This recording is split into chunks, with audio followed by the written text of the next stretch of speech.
Adam here with Brooksaw Antiques. Today we have this 1968 Hermes 3000 vintage portable typewriter. I'm going to show you how to use the functions and make sure they all work. Made in Switzerland and the best typewriter of all time, in my opinion, and a lot of other people's opinion. Also known as the Bentley of typewriters.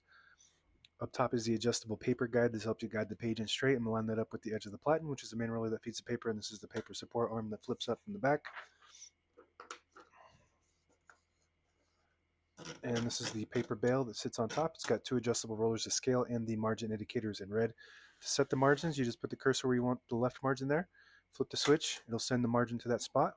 If you want it closer to the edge, you hold the carriage or the margin and push the carriage to where you want it and let it go. I want it pretty close to the edge, so that's where the margin is going to be. Same concept with the right margin. You put the cursor where you want it. Right now it's at the 50 mark. Flip the switch and it'll send the margin to that spot. If you want it closer to the edge, you hold the carriage release and the margin at the same time and put it where you want it, let it go. Right now it's on the edge, that's where I want it. Very good.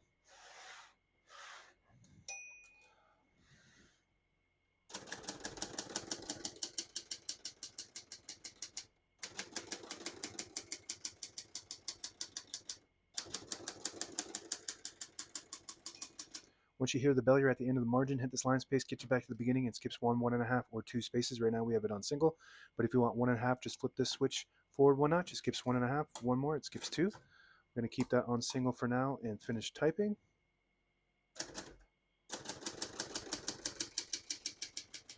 As you can see, all the keys type nice and none of them skip or stick. I'll type a sentence in red on the next line. I switch from black to red. There's a switch on the right side here. Flip that up to the red indicator. It prints the bottom portion of the ribbon. When you have it on the yellow indicator, it prints right down the middle. When you have it on the blue indicator, it prints the top portion of the ribbon. When you have it all the way down, it prints no ink at all. It just leaves a stencil for copying purposes. We're going to move that up all the way for red.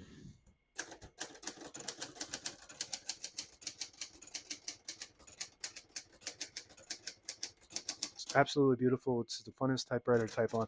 Super comfortable keys, smooth, fast, and quiet.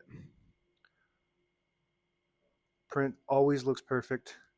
Excellent condition, functioning and cosmetic. Very nice typewriter. To pull the page out easy, there's a switch on the right side. You flip that forward and it unlocks the rollers underneath the platen, allowing you to pull the page out easier or load thicker paper like carbon copy or cardstock. Make sure you flip that back before you load the next page or else it won't load correctly. We're going to flip this down for now.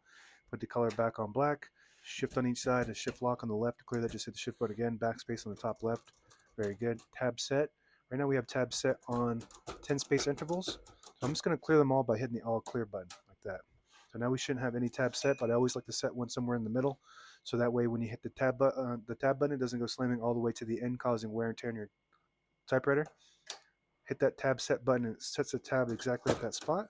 To clear that one specific tab, hit the tab clear button, not the all clear. The all clear will clear them all. That tab clear just clears the one specific tab, and that works. We're going to keep that set right there.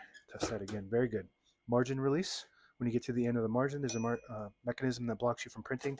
Hit that margin release button. It does allow you to get past that and go all the way to the end. Very good. Open the hood from the back like that. Hooks in from the front. All metal. This is the second generation. The first generation had a curvier top, and the third generation is a hard plastic with a boxier shell. Basically the same functions though. If you have a first, second, or third generation, if you have a Hermes 3000, then you have the best typewriter of all time, no matter what the shell looks like. All the brand new ribbons load on the left, and it looks like it came off track there a little bit. We're just going to feed that through. All the brand new ribbons load on the left, so it's pulling to the right. If you want to switch that direction manually, you just flip it like that. It'll pull to that side. Flip it to like this, it'll pull to the right. And that is an automatic reverse. When it gets to the end of the ribbon, it'll catch the eyelet on that and pull it to the side that it's ending at. And if you don't have eyelets, it's a little metal piece on the end, then you can tie a knot and that will do the same concept. This hooks in from the front like this, just snaps down on the back. This is your touch control. The higher up you go, the more tension there is. You're going to hit the keys. You do have to hit them harder for them to print, but they respond faster. The lower you go, the less tension. You just want to play with that to gauge what your preference is as far as touch control. Okay, we already did the carriage release, which is this white button, and this is your margin, and this is the carriage lock. When you push it down, it will release the carriage and lock it in the middle. As you can see, it doesn't unlock unless you push it back down like this and move it to the right. These knobs on both sides are 3D printed since the originals are very old and brittle. They break all the time. So one of the most brittle knobs of any typewriter for some reason. So if you need replacements, check my shop out. This is really close to the original. Carriage release on this left side, super smooth, and another 3D printed knob. There's a slight difference between the left and the right, so if you need a left one, you got to check, make sure you get the right one. And if you can get both of them together too if you need to. And if you move this switch all the way to the back, this is your line space selector. It will disable the spacing so you can get to an exact spot on the page. You push it forward, you get the clicks. Each one of those clicks is a half a space. Same concept. If you pull the knob out like that, disables the spacing, and it allows you to access that screw to remove that knob. Push it in and you get the clicks. You want to be careful because there is a sleeve in there that might come out. So if you're replacing the knob, please be careful with trying not to remove the sleeve. Just pull it out as much as you need to just to remove it. Remove the knob and be careful with that sleeve. And that's it. Now available on eBay or Etsy. Search Brooksaw Antiques.